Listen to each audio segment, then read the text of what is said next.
भारत की संस्कृति और सिद्धांत, यहाँ के आबो हवा, यहाँ का आध्यात्म ब्रिटिश नागरिक को इतना भाया कि उनकी मृत्यु के बाद अंतिम इच्छा के मुताबिक उनकी अस्थियां तीर्थ गुरु पुष्कर सरोवर में वैदिक कर्मकांड के साथ विसर्जित की गई। मित्र नगर रातीडांग वैशाली नगर में रहने वाले मनोहर सिंह राठौड़ ने सोमवार को ब्रिटिश नागरिक रिजॉल्ट ट्रेसी मैसफील्ड की लंदन से उनकी बहन द्वारा भारत भेजी गई उनकी अस्थियों का विसर्जन किया।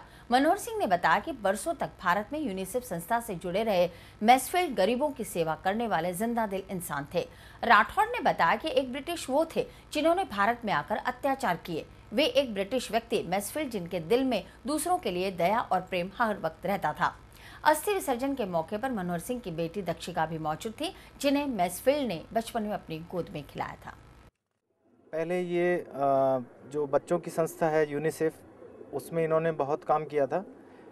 बेसिकली ये रेलवे से ब्रिटिश रेलवे के ड्राइवर हुआ करते थे। वहाँ से जब इन्होंने रिटायरमेंट लिया, उसके बाद से अजमेर में ही इन्होंने अधिकतर अपनी जीवन काल को पूर्ण किया है। अंत के 10 वर्ष लगातार वो भारत में अजमेर में रहे और लगातार भारत सरकार से इनको परमिशन नहीं मिलती थी। इस वजह से ये 6 महीने में इनको एक बार वापस से फिर लंदन जाना पड़ता था और उसके बाद में वापस यहीं लौट के आते थे। हमारा उनसे एक पारिवारिक ही नहीं बल्कि हृदय से बहुत गहरा रिश्ता जुड़ चुका था। एक वो परिवार से के सदस्य से भी अधिक थे हमारे लिए। उनका जो अंत समय हुआ वो एक हृदय गति की वजह से, हृदय गति रुकने की वजह से उनको एक्चुअली हार्ट अटैक हुआ। 90 के दशक में उन्हें पहले हार्ट का ऑपरेट उन्होंने अपोलो हॉस्पिटल से करवाया था।